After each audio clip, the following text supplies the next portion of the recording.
Reading a যে আমরা score কম পাচ্ছি, তোমরা অনেকে হয়তো রিডিং এর স্কোর কম পাচ্ছ, রাইট? তো রিডিং এর স্কোর কম পাচ্ছ কারণটা কি? আমি তোমাদের একটা এক্সাম্পল, ছোট্ট একটা এক্সাম্পল, তখন তোমরা বুঝবা যে রিডিং এর ব্যাপারটা কি এবং how to solve reading this fast and quick. এইখানে যে জিনিসটা হবে রিডিং এর ক্ষেত্রে, আমাদের ধর একটা প্যারাগ্রাফ দিতে বলছে, আমি যদি তোমাদেরকে বাংলায়ও দিই, তারপরও তোমার সেটাকে সামারাইজ করে 3 ওয়ার্ডে আনতে কষ্ট হবে। এর মানে কি?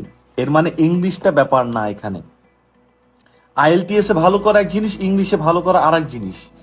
ইংলিশে ভালো করতে হবে, আইএলটিএস এ ভালো করতে গেলে দ্যাটস ডিফারেন্ট, কিন্তু শুধু ইংলিশে ভালোটাই আইএলটিএস এ ভালো স্কোর দিবে নট নেসেসারি।